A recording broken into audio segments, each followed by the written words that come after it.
Welcome to One Insight. My name is Litvin. I grew up in London and I now live in LA. And this is a podcast for extraordinary top performers and their coaches. You see, I've coached some of the most successful and talented people on the planet.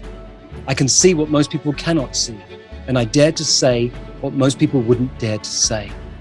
And what I know about success is that on the other side of it, it can be incredibly lonely. You can feel more of an imposter the more successful you become. And when you're the most interesting person in the room, you're actually in the wrong room. Clients who are more successful, more intelligent, and wealthier than you need your support more than they know and more than you can imagine. I coach around insight.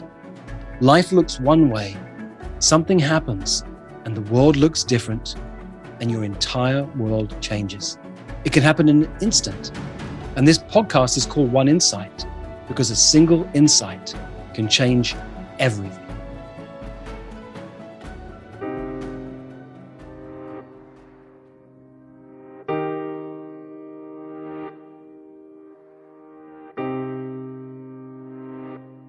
Welcome to the Aaron Caulfield podcast, where it's my job to coach and consult with high-achieving entrepreneurs, CEOs, and founders of startups.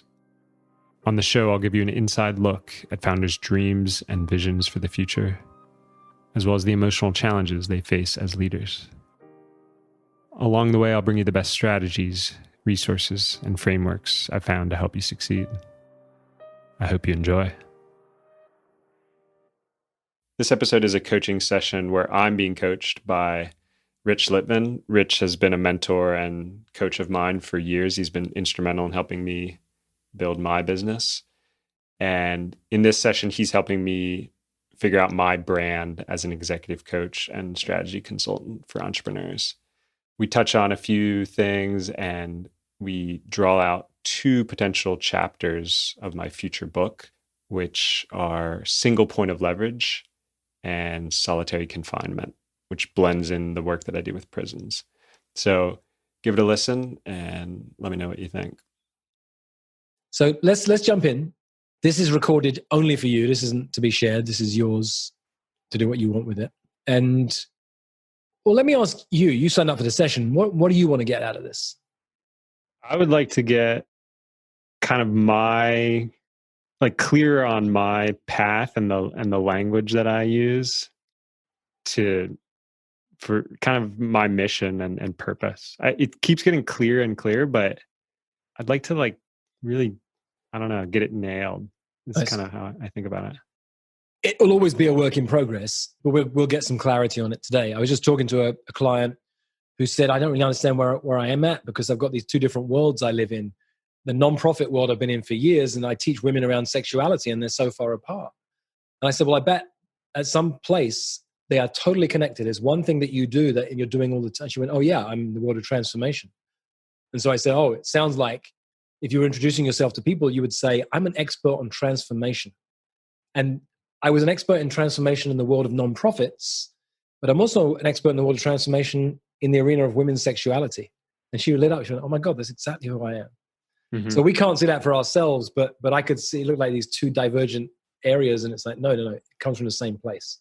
And so now she's able to say, I said, you could walk into a room full of educators and be asked to speak, and you could say, hey, I'm not an educator, but I'm an expert in the world of transformation.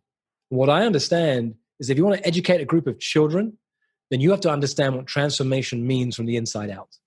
And she was like, oh my God, I could. And that's what we're going to play with you so that you've got this expertise that you understand in any situation you're in. Sound good? Yeah. Because that is my experience of it, is these two worlds that I've told you about, prison work and tech, and that overlap.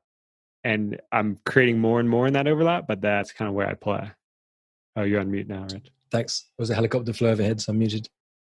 I'm going to ask you a bunch of questions, going to play, just see where we go. Some of you probably heard before, because I've done some of these. I did quite a number on the podcast. Did you listen to any of those? I haven't listened to any of the branded sessions on the podcast. Okay, cool. What did you love to do when you were 6 years old, Aaron? Play sports, and I used to kick this soccer ball against the wall over and over again. So and I used to shoot basketball many shots, hundreds of shots a day. So I had this like idea of practice pretty early on. And yeah, I loved it. I loved preparing for big games and big events.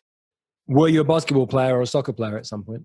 Yeah, I played soccer, basketball, volleyball, baseball, ultimate frisbee. Mm-hmm. Soccer, basketball, volleyball. What else did you say? Baseball, and then ultimate frisbee in college and after. Did you ever get into any particular level of team or anything that any kind of tournament you were in? For ultimate frisbee, I was actually professional for 1 year. So there's a pro league of ultimate, and I played on the San Francisco Dogfish. Nice. My brother-in-law loves ultimate frisbee. He's played for years. Where does he play? Because I remember you mentioning that. Here in LA, they're always on the beach out here. Okay, cool. So he plays beach. Does he play club or pro? Or couldn't tell you. Don't know. Yeah. Don't know. I'll ask now. I've got a new context for it. That's great. Yeah. Where did that come from? Where did you get this at 6 years old? I'm going to just keep going and going and going. I mean, what's common is like I always wanted to be the best. And so I was just like, I'll just do it over and over again so that I'm ready in any game or situation. Did you ever see that old movie, The Great Escape? Second World War movie, Steve McQueen? I don't think so.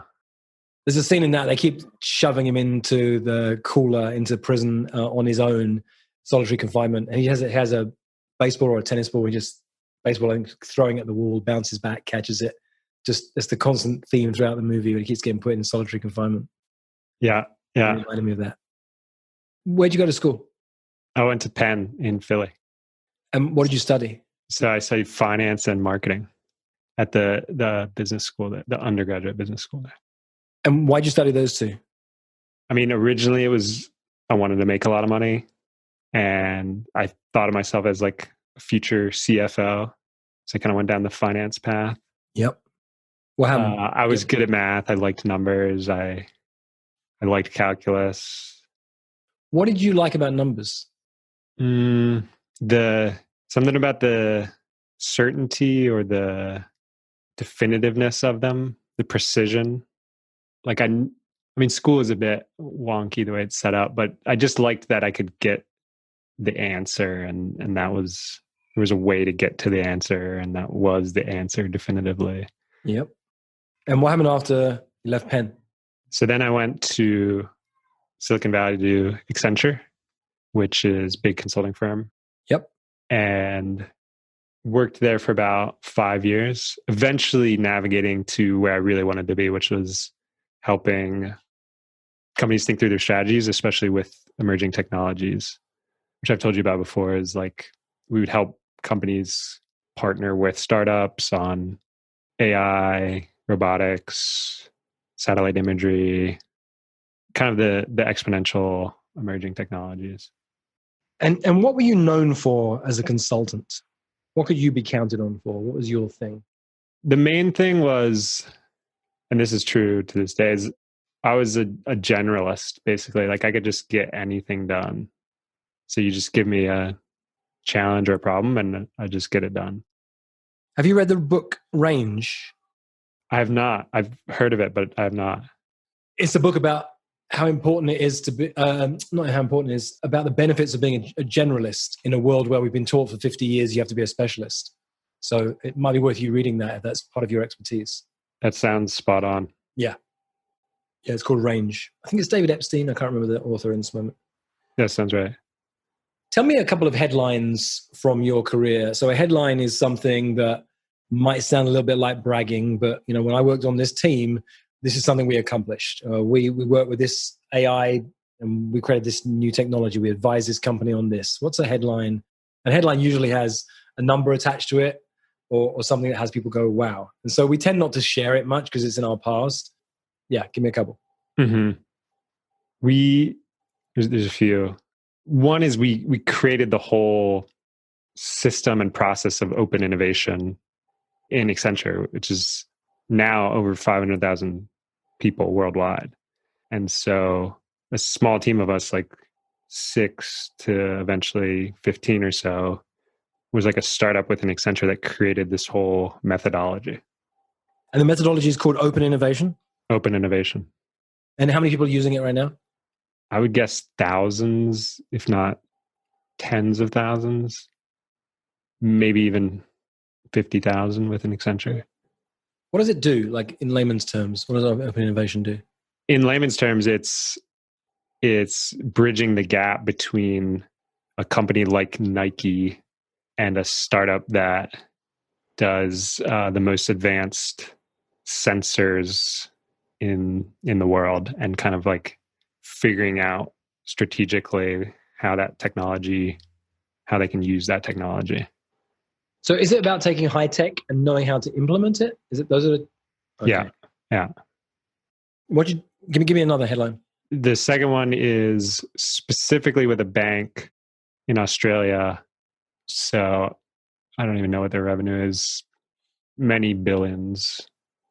We helped them with a strategy to use satellite imagery to monitor and track all of the loans that they make to farmers in Australia. So we had like a heat map of this area is red, there's going to be a drought, this area is green, there's going to be high growth here. And those small shifts in how they strategically did things using that technology, that I don't even know, but that could have led to hundreds of millions of dollars in increased revenue or even decreased expenses. Yep. And again, what was your thing? Is it this overlap between high tech and implementation, or is there something else in the mix there? Well, kind of going back to the generalist thing is I would just figure out what needed to happen. So, we need to have a workshop with them. We need to have all of these things in place. We need to talk to this person. We need to talk to this person. We need to get this startup involved. I would just kind of piece it all together. And then the event itself, the workshop or whatever, would go really well often. Are you visual? Do you see the images of the different pieces that need to be put together? Was it more linear? You knew what had to happen? Was it visceral? It's more visceral, like I feel it. And it's also visual. I see the different pieces that need to happen. And then I feel my way through what needs to shift or who needs to be involved or who needs to not be involved. What was the movie? I think it might be Will Smith, when he's got the TV screen is vertical and he's moving his stuff around with his hands, or is it Tom Cruise? I forget. You know the movie I'm talking about? I think so. I remember you telling me about this before. It's when they have those people in like pods and they see images and then Tom Cruise like moves the images around. Yeah. I can't remember the name, but I know the Look that one up. And did I use this as an example with you before? You did, yeah. That's so funny. It's spot on. Just because it comes from you every time, so I didn't even remember it. It's clearly it's the story you give to me every time that has me go to that movie. So you got to look that one up, because at some point I want to be able to say, well, I want you to be able to say at some point, hey, you remember that movie with Tom Cruise when you see him literally taking these? I think he's reading people's future thoughts about. That's right. Yeah, the crimes. That's what I do. But I don't do it about future crimes. I do it on, I feel strategy. That's interesting. Mm-hmm. I feel strategy. Nice. And the other phrase that's coming is like, I know, it's like a clairvoyance, which is exactly what that movie was about. It's like, I just know what needs to happen. So clairvoyance is when you see into the future. Clairsentience is when you feel it. Oh, okay. Good call. It's the latter, typically. Yeah. Although the first one, a little bit. So I'd look up clairsentience. You don't hear many people talk about that. We hear about clairvoyance, and it's usually about, I'm a bit of a skeptic on some of that stuff, where the people are trying to tell you your future. But it's worth looking at it, because there'll be language in there that you can use and you use as an example. Mm-hmm. Hey, you might go to a clairvoyant to find out if your wife is cheating on you or if you're going to win the lottery with these numbers. So, but what I do is I literally see and feel into the future, but around one specific area, strategy. Mm-hmm. And then we create it. So it's not like I'm seeing like, oh, this thing doesn't exist yet. I see this thing that doesn't exist, and then I help you to create it. There's something in there playing with that language that's very interesting. Yeah, that is my experience of it. Nice. And it's interesting, Rich, because do you know this distinction of visionary versus integrator? Yeah. So a lot of my clients are visionaries. And then I'm actually not a straight integrator. I'm a blend. Mm-hmm. So I can see a little bit of what they're seeing, and then I can help them integrate it. So I'm actually a blend. And there's typically like a COO who's like a straight integrator. Do you do consulting work then as well as coaching? Mm-hmm. Yeah. That's great. Yeah, that book, Rocket Fuel, is a good book. Mm-hmm. And there aren't many integrators around. Lots of people are visionaries, but there aren't many integrators. And that you have the overlap of the two probably makes you even more unique. That's interesting. When you were 6 years old, did you see or feel the future? Mm-hmm. In sports, especially. Tell me I more. often saw big games before they happen. And there's one in particular in basketball. It was the first game of the opening season when we kind of had this new team together. And I saw the vision of it for weeks leading up to it. And then it happened like roughly how I saw it. Wow. And were you a big part of making it happen? Did you play a role in that? Mm-hmm. Totally. That's key too, is like I see it, but then I'm often creating it as we go. Well, do you know that quote, the best way to create the future, the best way to predict the future is to create it? Yeah. I've seen it attributed to a number of people like Peter Diamandis and somebody else. But I'd look that one up because it describes everything you've said. Yeah, that's great. Yeah, I've got a great way to start this.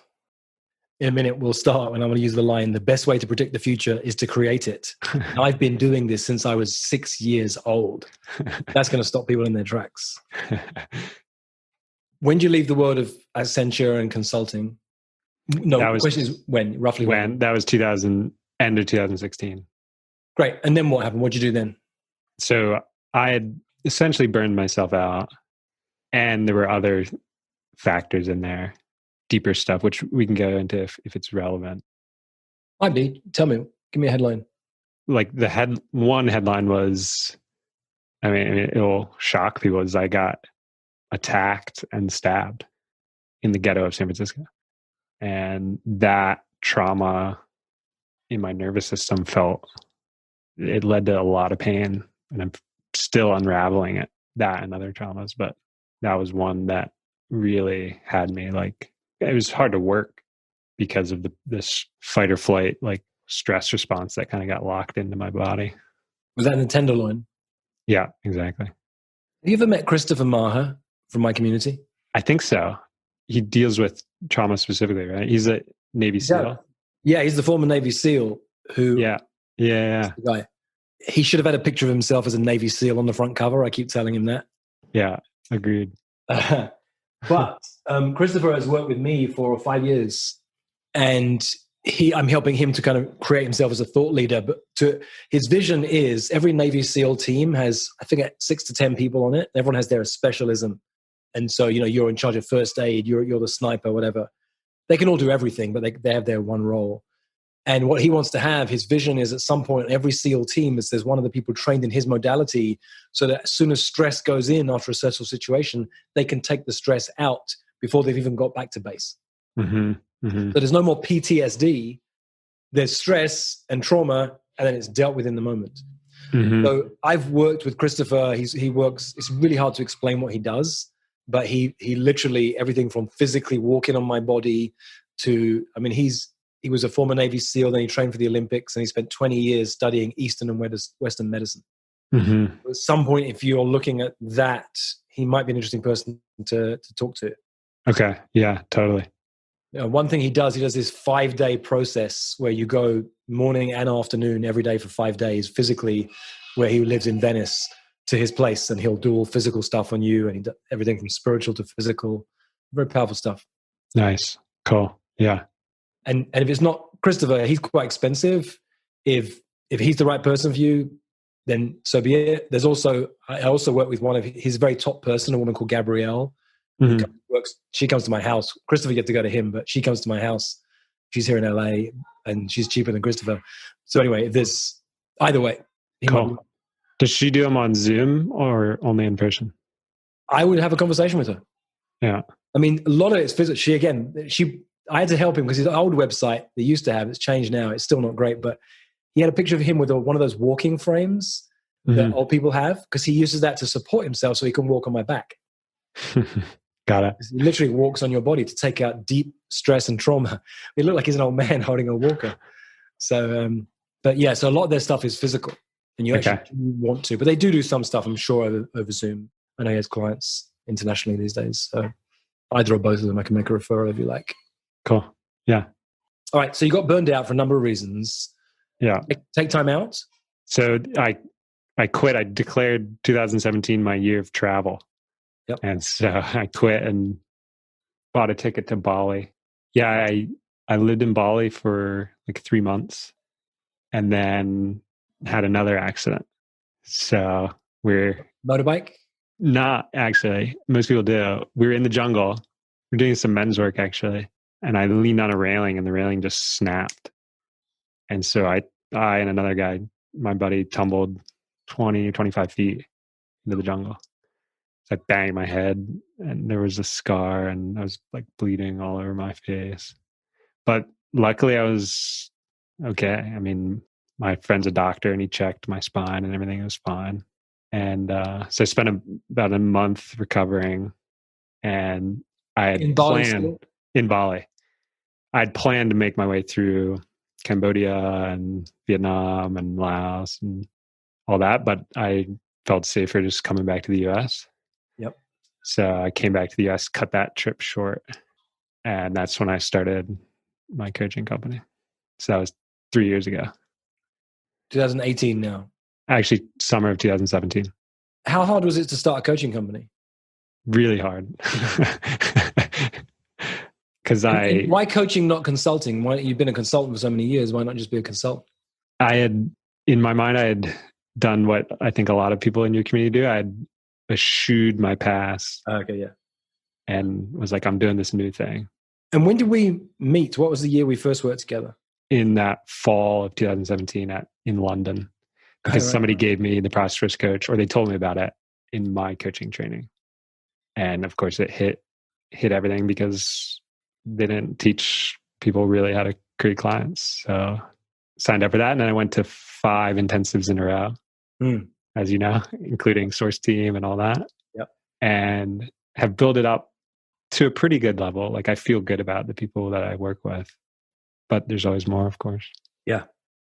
And now, do you partner with somebody? I've got in my mind that you have a business with someone else. Is that right? No, actually, it's only me. Okay. But I'm often with the CEO kind of behind them. So that's the case with Compassion Prison Project. Yep. So what's the business like? How much money do you make, give or take? How many clients do you have?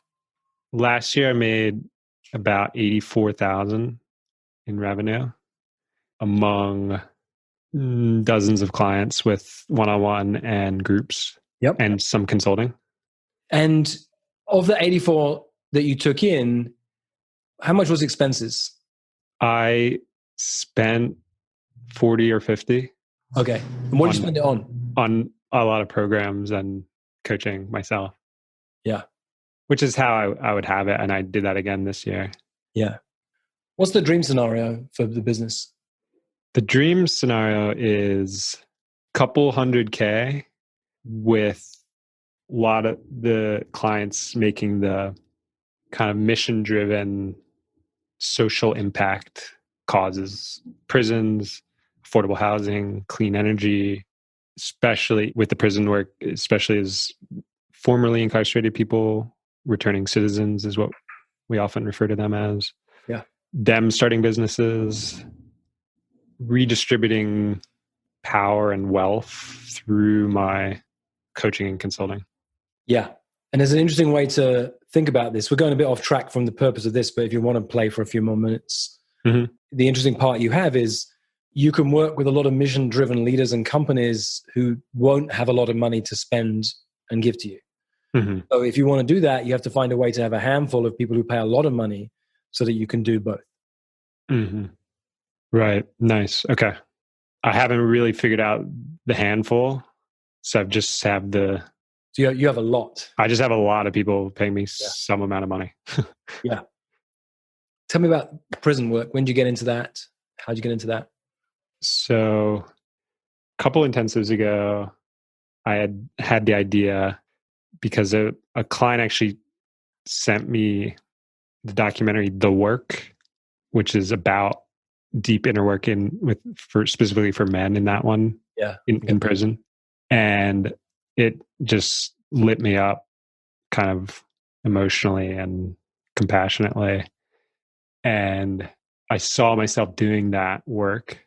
And so I told you that, I think. And then you told Jackie, and then Jackie came over and talked to me about it. 'Cause she had just come back from maximum security prison. And that was with Fritzy Horstman, who Jackie then put me in touch with. So this was a couple years ago. And so Fritzy made an intro to somebody on the East Coast where I am. And I went into a prison in Boston and did this kind of work. And it was really great. It was really empowering. Mm-hmm. And I mean, I think the original impetus, of course, was that incident in which I got stabbed. So just not wanting that to happen to other people, like trying to break that cycle of violence, essentially.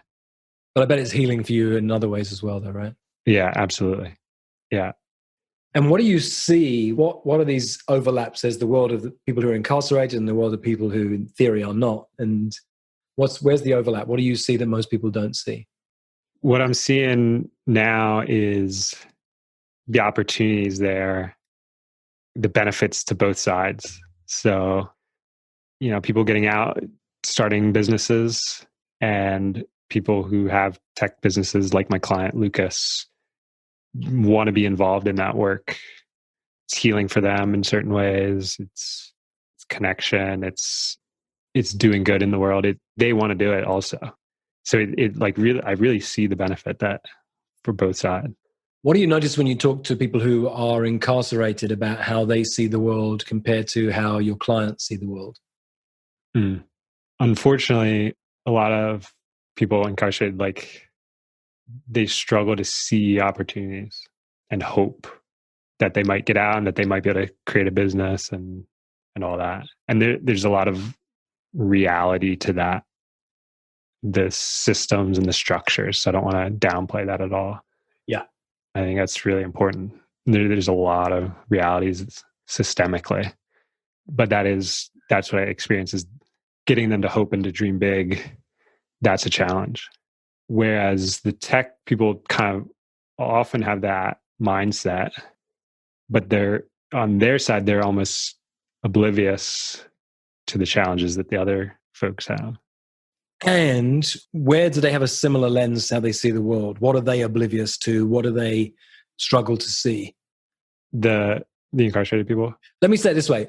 I'm imagining that whilst if you're incarcerated because of the world you've grown up in, you have these kind of blinkers on you that opportunities are almost impossible to see from where you are. Mm-hmm. Now, some of that is systemic and due to all sorts of structural processes and so on. But if you're a CEO, you also have blinkers on in some way. Mm-hmm. You can't see things just because of the way you see the world.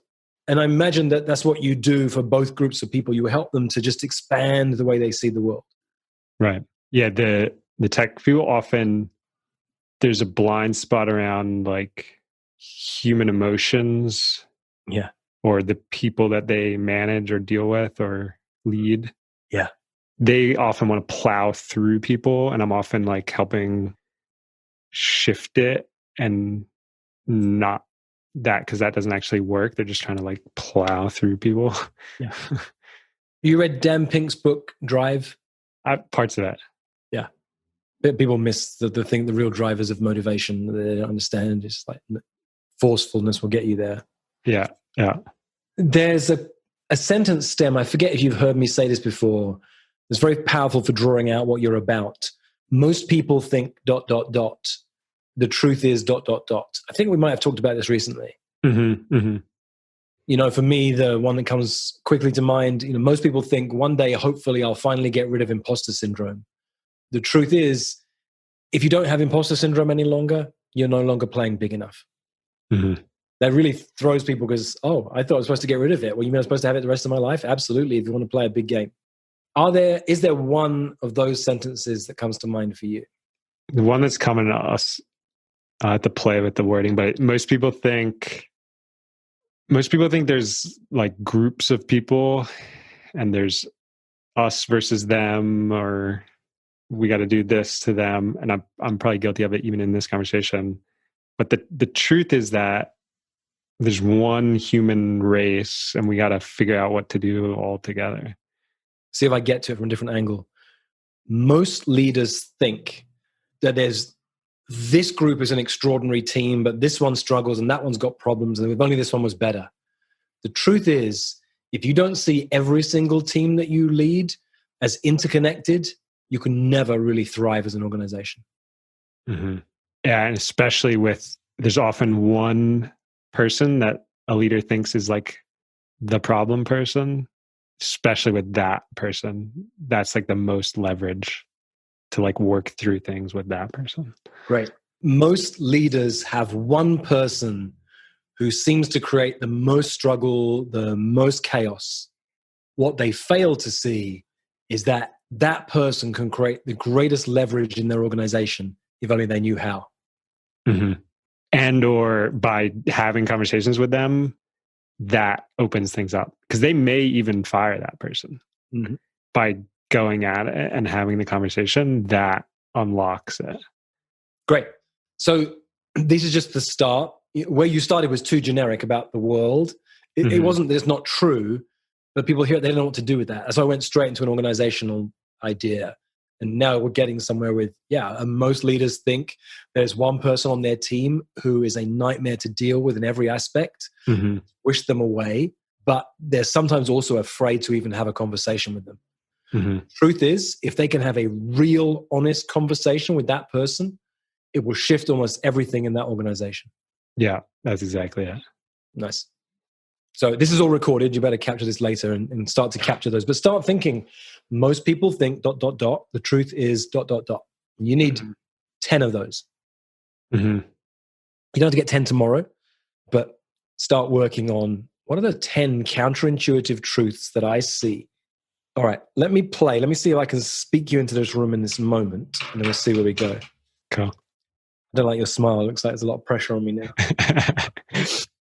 And so I do this. We'll see what comes, but it might become part of the text of a website. It might kind of inform a book that you create.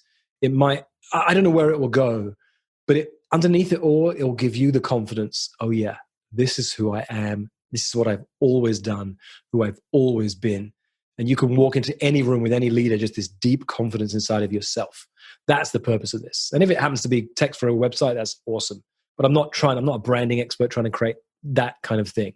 Mm-hmm. Often it works, but it's really this deep inside out confidence that I'm working on right now. Mm-hmm. Yeah, I get that. Cool. Are you coming to the accelerator? Are you in the accelerator? I can't recall. Yeah, right. We're going to dive into this in all sorts of ways around how helping you become a thought leader. More to come. Cool. The best way to predict the future is to create it. I should know. I've been doing this since I was 6 years old. I've been driven to be the best I could be since I was a youngster.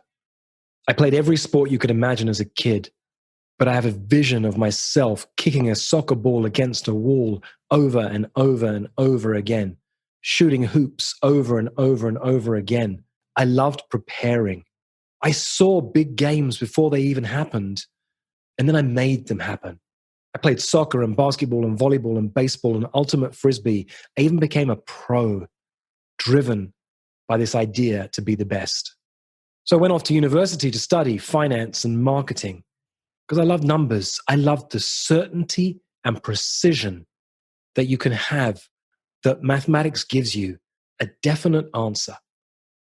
I became a consultant, one of the top firms in the country, the world, one of the top firms in the world.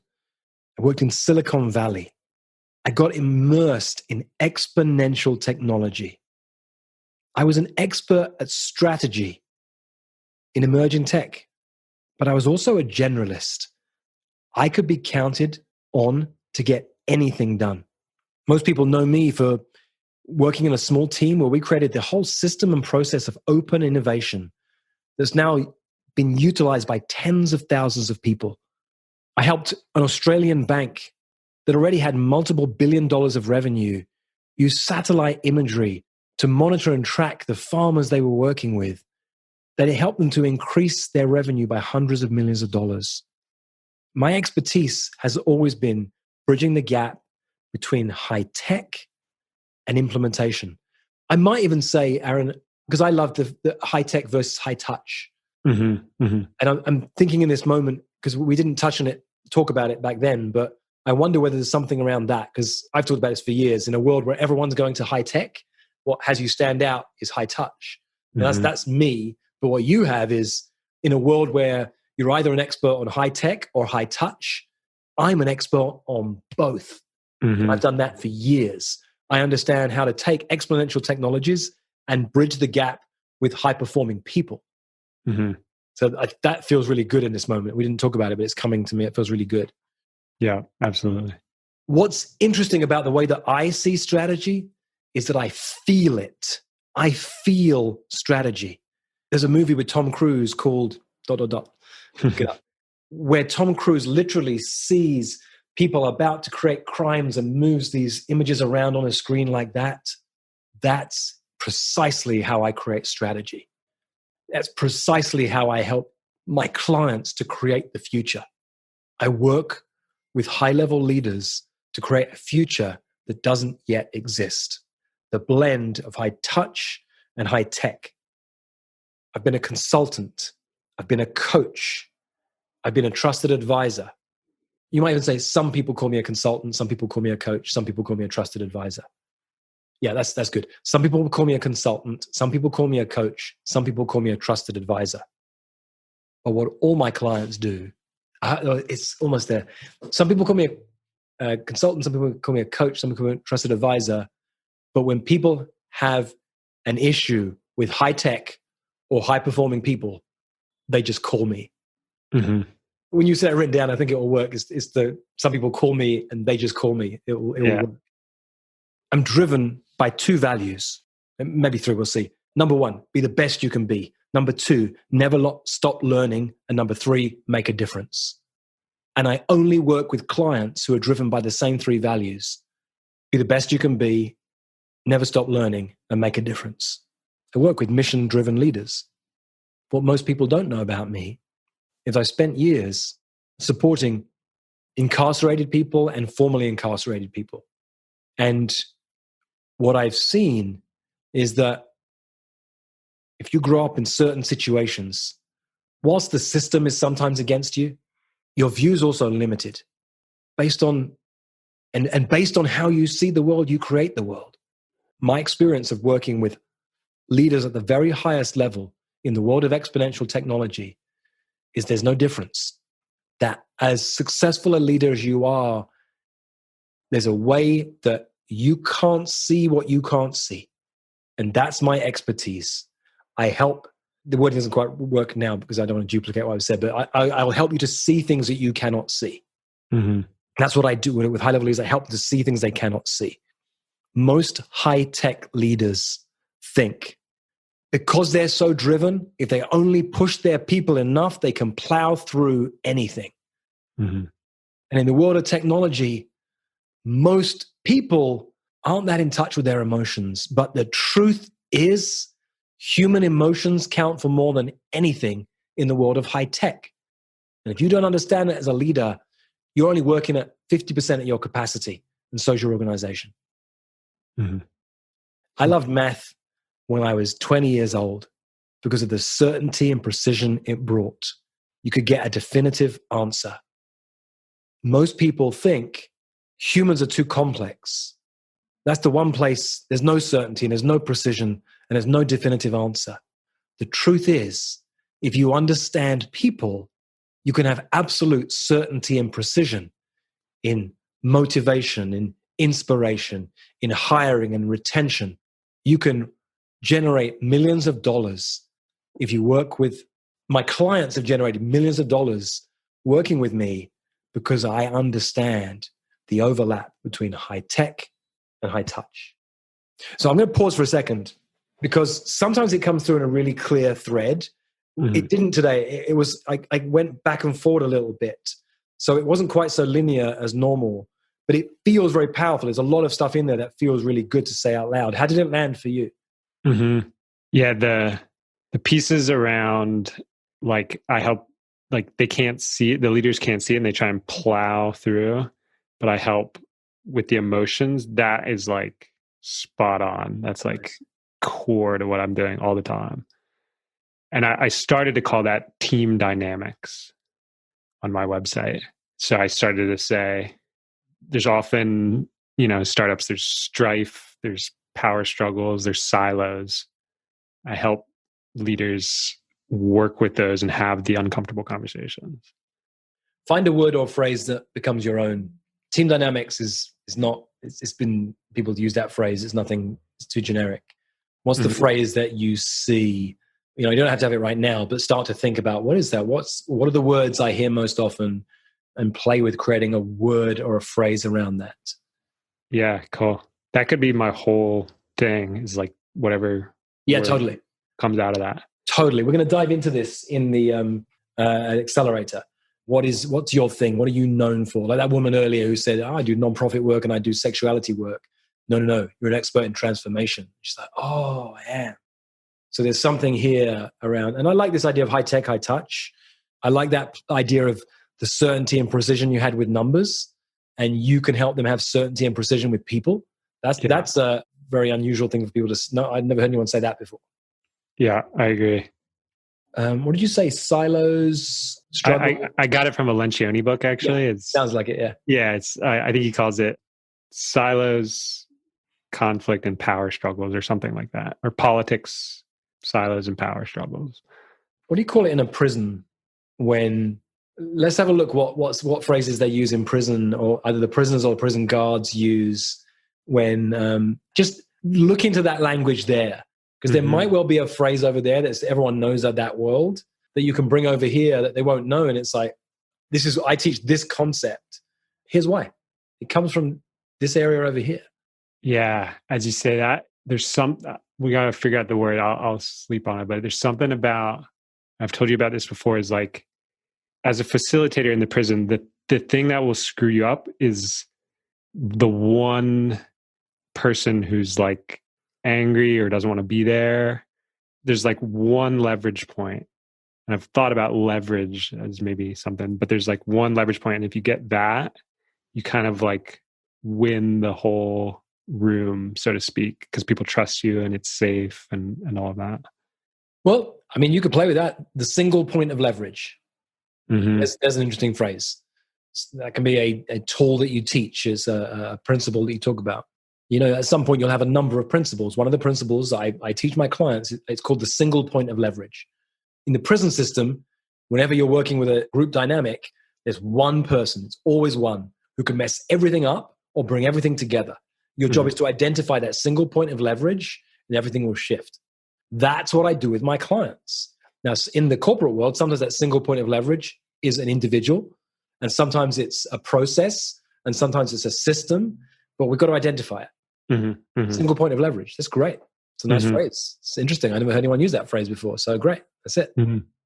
That is spot on. And then another thing came, because there's solitary confinement in prison. And that is on that same wavelength of, it's essentially the worst possible thing. And I wonder what the solitary confinement is in an organization. Oh, I can tell you immediately. It's the boss. You're in solitary confinement. You are surrounded by people who are saying yes to everything you say. They're trying to work out what are you thinking and say that thing before you've even thought it. They're trying to please you. You're in solitary confinement. It's the worst punishment ever in prison, and you're the highest level leader, and you're in solitary confinement. That's it. Great. Now you've got two concepts that are unusual. Single point of leverage, solitary confinement. The solitary confinement of leadership. These are chapters of a book, by the way. Yeah, I'm feeling that. Yeah. Solitary confinement of leadership, single point of leverage. Yeah. Yeah. Come up with 3 more counterintuitive phrases or ideas, and you got a book. I'll teach this in the next the accelerator, but this is one of my favorite books right now. How to Fight a Hydra. Oh, cool. Little book. It's got 90 pages. Great little book. I created this 2-3 years ago. It's the book that I'm writing, but I was going to speak at EO, Entrepreneurs Organization, and one of my team said, well, instead of doing a handout, some of the stuff you've written, why don't I turn it into a book for you? And so she did. Cool. I didn't even know you had that. Is that like out? Yeah, if you Google my name and the Success Paradox, you'll actually find this because it's up online somewhere.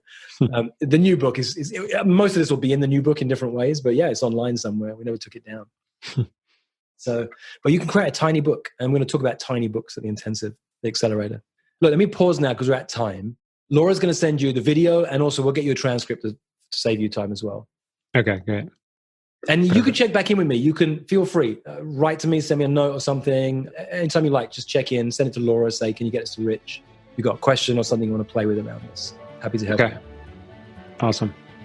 Thanks, Aaron. Thanks, Rich. Really all right, my pleasure. See you soon. All right, man. For most of human history, it wasn't called coaching. It was called leadership.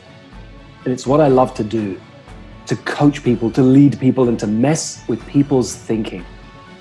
If you'd like more of this, or if you'd like to learn more about our community of extraordinary top performers, go to richlitvin.com/oneinsight.